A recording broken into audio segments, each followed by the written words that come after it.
guys, so tomorrow morning the Q7 is going to go away. I'll be getting a Q3 for the next few days. So before that, let's go have a very thorough look and a walk around of the Q7. I know I should have done it at Taneja Aerospace on the weekend, but back then the car was really dirty. I wanted to wash it and before I show it to you guys in a very clean state, but then I don't have the time for that, and I wanted a smaller car for the next few days because I'm going to be doing a lot of long distance traveling, and it's much easier than taking this one. So I will show you the 2017 Q3 when it arrives, but before that let me show you the 2017 Q5 that I have right here and which I've been using for the past few days. So I did about I think I did about 1500 kilometers in a week's time because I travel a lot on work, so that's why. Let me show you this car. So the first thing that you'll notice is that the new Q7, it's got the matrix LED headlights over here, which is very similar to what's there on the A8 and the A6 that you see, and it's got a revised grille styling. Now for those of you who know the Q7, you will realize that this car is a tad bit shorter and smaller than the older version. So the older version, let me open up the boot. So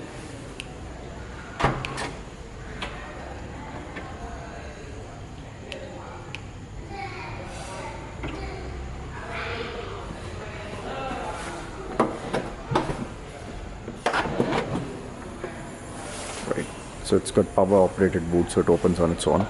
So the older version, right, so that's where the last row seats are, and if you notice, this is the boot.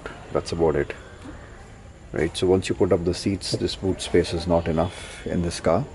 The older version would actually have spare tire, so the spare tire would actually start from here where I'm showing my hand, and then it will come all the way till here. So basically this car is slightly smaller than the older version, maybe like 1 feet or half a feet. Main reason why the luggage storage in the back is slightly lesser.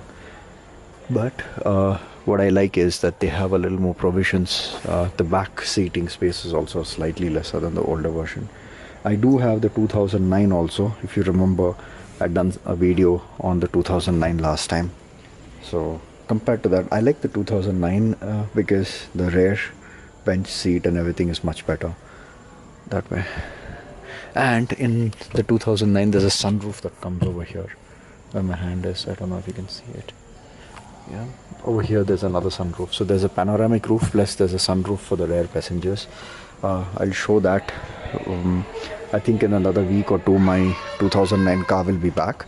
At that time I will show you the panoramic roof and all on the 2009 how it looks, but for now let me just close this one. So again, it's a power operated tailgate. You just need to press a button and it will close and it will lock up. Same with this, it's power operated, so you just need to unlock the car. The car is unlocked. All you need to do is press and it opens, and on all the diesel cars Audi has diesel written on it this way. Just press this and it's locked. And my car has, so the 2009 has keyless entry, so once you don't need to even take the key out of the pocket, you just keep the key in the pocket and then you just press this button. It unlocks and locks the car. This version I did not opt for the on this version I did not opt for the keyless entry, so I still have to go ahead and lock and unlock using this. Also you'll notice that on the 2009 I opted for the 19-inch alloys, and is it 19 or was it 21-inch alloys? I don't remember, but we'll get to that when I show you that car. But this one's got 18-inch rims and 18-inch alloys. Again, just standard stuff like what's there in all the Audis, and on the lights. So again, these are very nice lights. You can just press it, soft touch, it switches on the light. Again, I apologize guys because it's very low light. Okay guys, so I hope the lighting is much better. I'm re-recording now. So again, very standard stuff which comes in all Audis. We have this screen because tinted glasses are not allowed in some countries where you can put the screen up. Screen's good enough. It will give you good visibility at the same time. you know, blocks out the sun. You have a screen on either sides, very easy to take out. So you have screen on this side, you have a screen on that side, and then I have a screen on the rear that you can look at. Just lit up the rear lights. I'm going to just switch it off now. How do I switch it off? Okay, this is how I switch it off. It's quite simple to operate.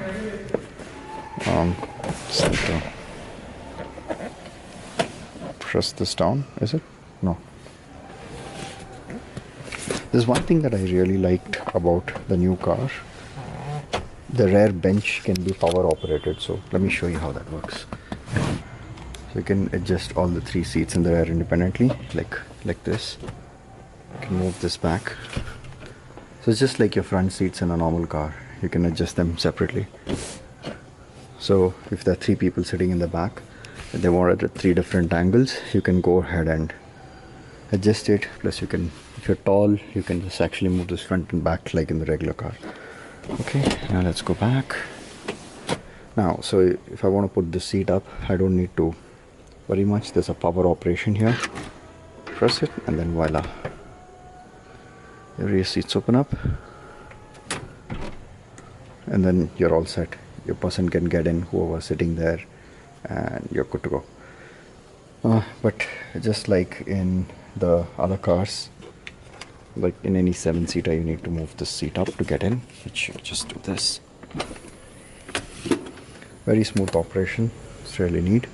Then it's quite comfortable. You can easily get in and sit down, and it's quite a good place for kids. Not only kids, as far as I remember, when we went out to Coorg last week to our estate, we were using this car, and quite comfortable. A person of my size was able to sit in the back.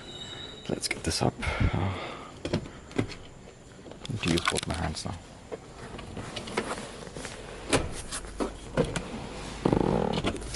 I haven't sat in the back of this car anytime. Okay. And then these are some other stuff. Let me show you how they work. For that I need to start with the car. I just gotta start. Okay. I would need to sit in the driver's seat to start it. Let's get in there. So these cars need you to press the brake, otherwise they don't start. Okay. I was going to give an alarm because I'm getting off the car when it's on. But let's get the back seat and show you some other stuff. Okay, so another thing is this, like, you know, right, it's an Audi, it's a luxury car, it's really expensive, so they would definitely want to make sure that you're really cool. When I say cool, I mean the AC cool. So you have one blower vent over here, you have a blower vent here, you have a blower vent here, and you have another blower vent on that side. Okay, and a couple of ashtrays. It's got a full-size glove box here. When I say full-size, I mean you can keep a water bottle and keep your sunglasses. It's quite spacious.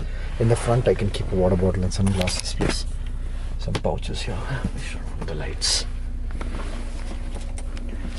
And that's how the lighting looks. Okay, so really nice lighting. I think I showed you the LED stripes which come on the door. Let me see if I can get them on in a bit. Let me switch this off. Once you switch it off, this is how the car looks. And this is the sunroof. Let me just open up the sunroof. Yep. Before I open up the sunroof, this is how the dials look, guys. Okay, so this is the AC dials. You can set the AC for different temperatures, and these are all very soft touch stuff. For that, let's switch on the lights. Front and rear, much clearer.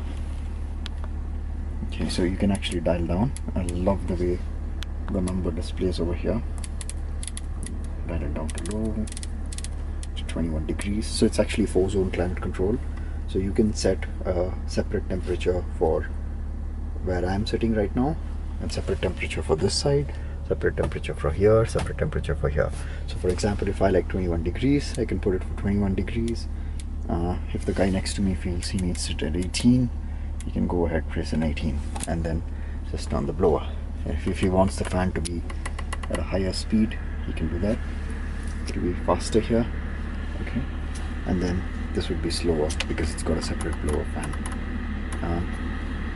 Again, if you want cooling only to your legs, you do that.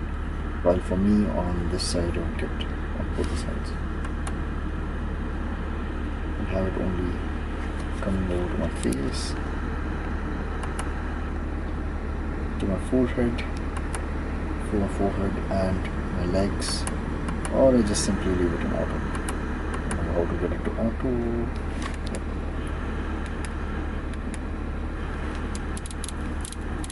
Yeah, you just put it in auto and then you take care of it.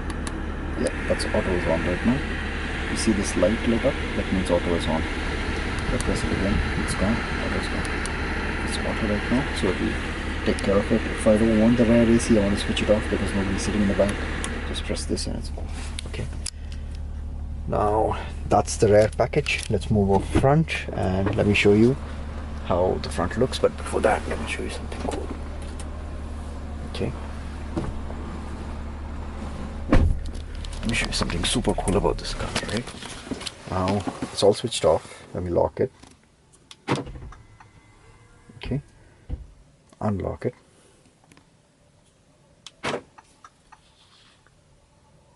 Can you see this?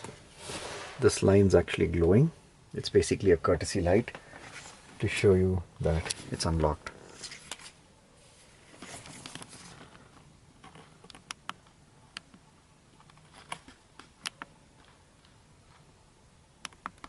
Not sure if you guys are able to make it out. Right, if I lock it, it goes off. It's switched off. Switches on. Same with the footwell lighting, which is there. So if you drop something, you can actually pick it up. And there's a way to adjust its brightness, by the way, for the footwell lighting. I don't quite recollect how to do that, so that's why.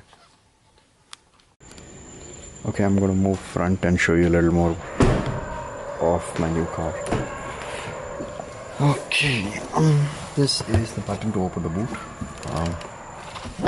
Again, a lot of standard stuff. I'm going to switch it on because otherwise the battery may go down. Right, the lights are on. Okay, so basically standard stuff. You can lock. That's the child lock. You can switch it on and off from here. The rear windows, the front windows, again they're auto open, one touch, the whole window goes down automatically, one touch, the whole window comes out. The best part is this function's available on all the 4 windows. You have a defogger for the mirrors, so you can defog your mirrors if they're getting frosted by just making this white button over here, or you can defog, and then if you turn it to this point, it'll just fold the mirrors that are there. And if the dot is here, you can adjust the left mirror. In the center, it's just, I don't know what this is, but then you can move to the right, you can adjust the right mirror. So these are the different options that are there. You can lock the door and unlock the door over here. So if I press this, the doors are locked. Press this, unlocked. I have memory seats on the driver side where I can set 1 and 2 memory. Say if memory 1 is for my driver seating position, so I can set the driver's seat memory. What that means is that I can adjust the seat to a particular position that I like to use, and then I'll press and hold 1, it saves it. Say my wife is using the car, she would set it at 2, so next time I get into the car I press 1, it'll actually adjust the steering height, the seat and everything. A couple of more features on this. It's a power adjustable, look at it, it's a power adjustable steering. You're moving it up front, moving it back, move it up, move it down. Right, so all these features are there. So once you set everything to your comfort, you can press that button 1 and it'll save it as a memory for that particular person who's going to be using the car. You can do it for 2, it'll save for 2. So 2 different drivers, so 2 memory settings. Something that you would love to see and show off is this. This is the panoramic roof that's there. Let me show you how it works. Press the first button and it takes out this one. So this is basically like a screen guard that stops the sun from coming in, so you don't get roasted during the hot summer day. That's good. Opens up all the way to the end. In my 2009 Q7, so I have this panoramic roof, plus there's a sunroof which the guys in the last row can use, right? So they have their own sunroof, we have our own sunroof for the 4 seats here. So that's why I love the 2009 over the 2017, but 2017 has got amazing tech in it. Don't take me wrong. So this is the glass panoramic roof. Let's open up the roof, right? How it looks. Wow. So it first opens up only till here, and then if you want to open it up further, yep, so that's the maximum opening that it'll do. So that's the panoramic roof for you guys. Then I close it out. It's amazing the way. It's amazing, you know. I mean, I wanted a convertible. I actually wanted to buy a convertible. I went and bought the 650i, the BMW 650i. It's a beautiful convertible car, but unfortunately, it's though it has 5 seats and 5 people can sit in the BMW 650i, it's not practical when you're going out as a family. You know, sometimes we're 5 of us, sometimes my in-laws join, we're 7 of us. It's very difficult to manage, to go in 2 cars. So this car is actually very practical for me from that sense. Okay, so let me show you a little more. What I miss in this car is the Bose audio, because my 2009 Q7 has a Bose audio and it sounds amazing. But okay, this makes up for, this car makes up with things like this, right? It's amazing. So I keep it like this and I'm driving, and when I get a call, it just pops up. Yay! And then you have different riding modes which are there, and that's there in the other car also. Basically, if you're on off-road, you can just go to lift, and then the 4-wheel drive will engage, and it's going to give you a ton of stuff that you can do. It will give you high torque or a low torque based on the condition. It automatically sets it up. Then you have comfort for your daily use. You have auto, which senses the road conditions and changes the suspension, so you have a very smooth ride. Then you have dynamic, then you have individual. So dynamic is kind of if you're doing fast driving.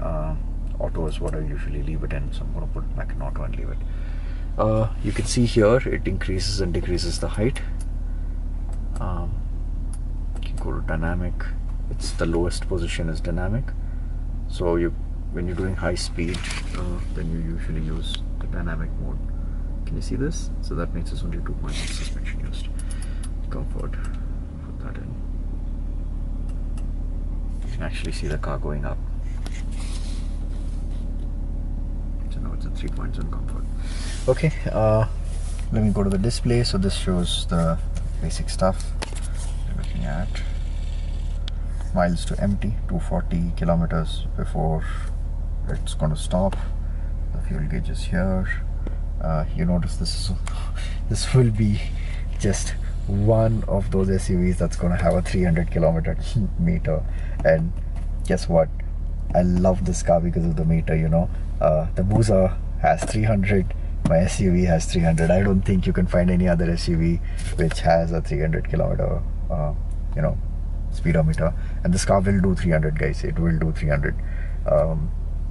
There's only the Touareg which does 280, and then you have the Porsche Cayenne diesel which does I think 280, which are there, right?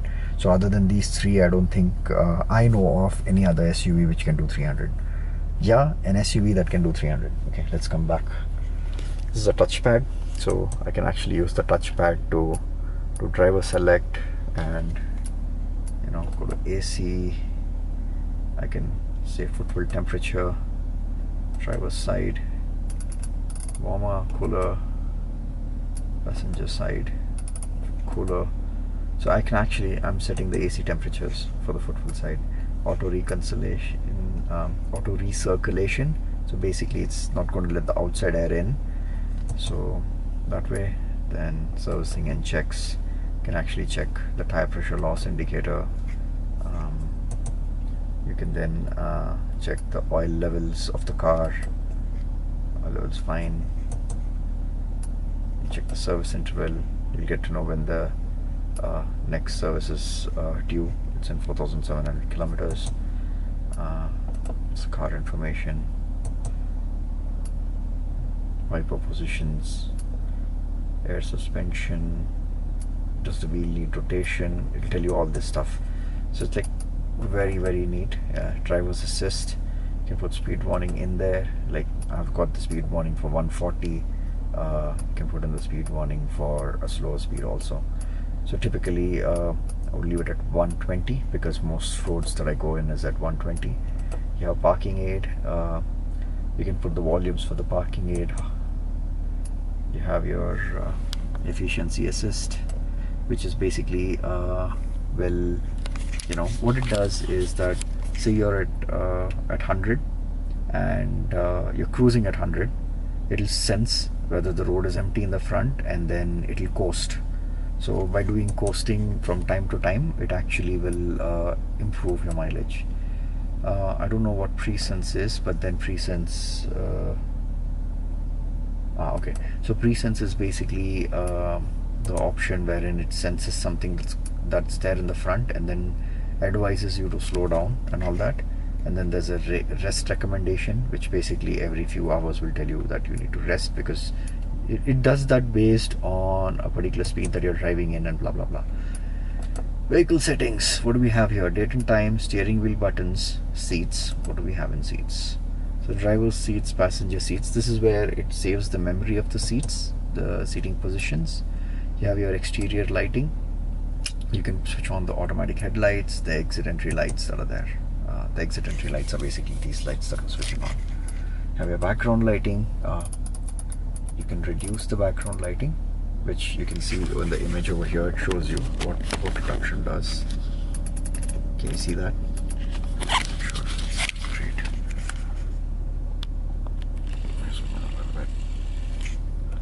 So you can see there. Should catch it much better now. It's brighter. Look at the car image. Goes duller, right? At this point, you'll have to look over here. So I'm going to increase the brightness and leave it increased. Okay, then you have central locking, air suspension trailer. So you can actually, this car in Europe and US, people hook up trailers and use it. Like if they have a boat or something, they'll hook it up and take it at the port. You won't see anybody do that in India. Driver select. Okay, this is the suspension. Let's go back. You can have the sounds. You can set up the treble.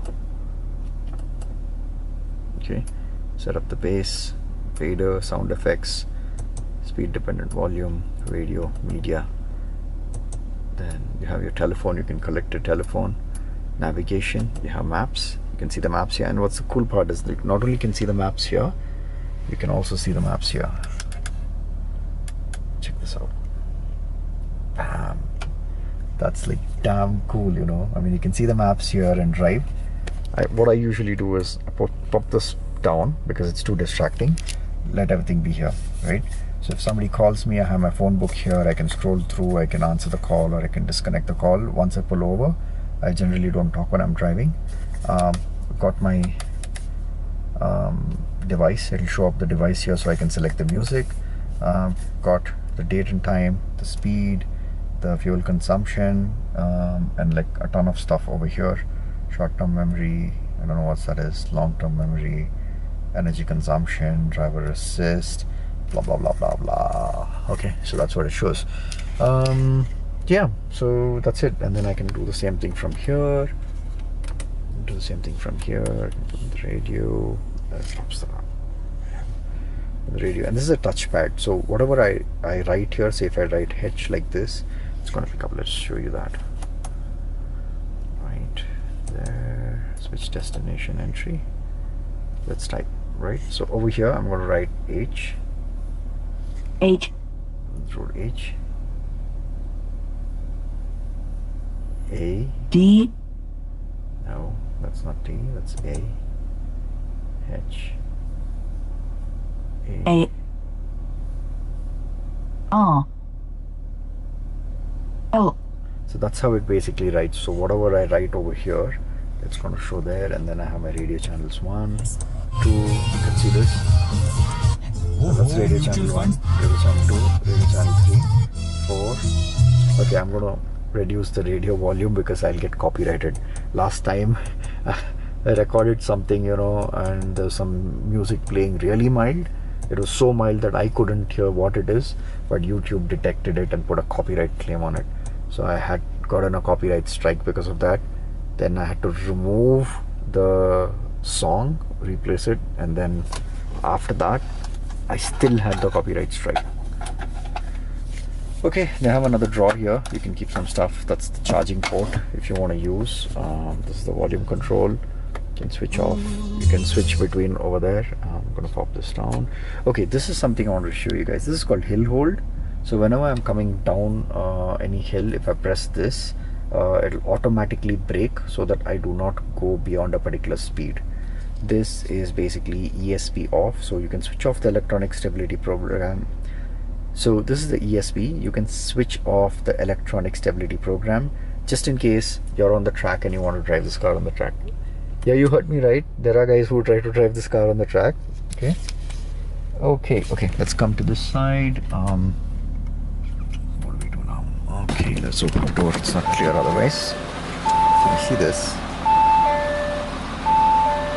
Okay, so basically auto headlights. Auto headlights, what they will do is based on how dark or bright the exterior is, it will switch on and off the lights. These are just parking DRLs with the lights in the bumper in the rear will be on. Let me show you that. So this is how it is, the tail lights in the rear. Let's switch over to a different mode. So that's the headlight on in manual mode.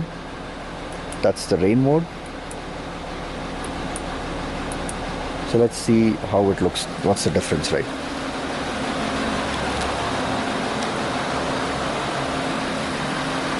So this is the matrix headlight. Okay. Let's switch on the rain mode.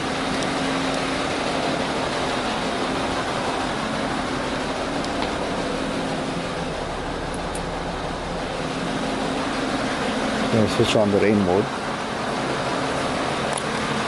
You can see this light below here. These lights switch on when you switch on the rain mode. Okay, so that's the difference.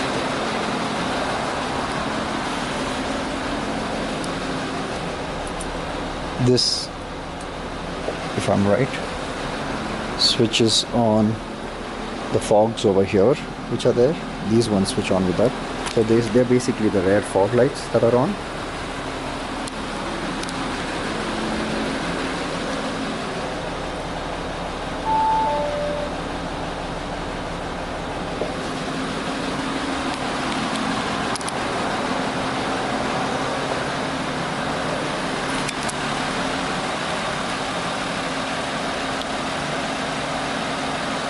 So guys, that's how the headlights look in the night.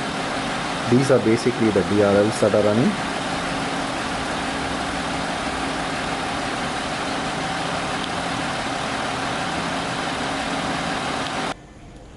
Okay guys, so that's all I have to show you about the 2017 Audi Q7. I hope to see you on the next episode. Don't forget to subscribe to my YouTube channel. Smash the like button. That encourages me and helps me make more video and more content for the channel. Would appreciate it if you do subscribe. Hey guys, thank you for watching my vlog. If you're not subscribed yet, bang, click on the subscribe button. It's right there. If you want to watch the last 2 videos that I've uploaded, I put them up here and here. And of course, my favorite playlist, the Superbike Weekend, it's right up here. You can check that out. Don't forget to smash the like button on the way out.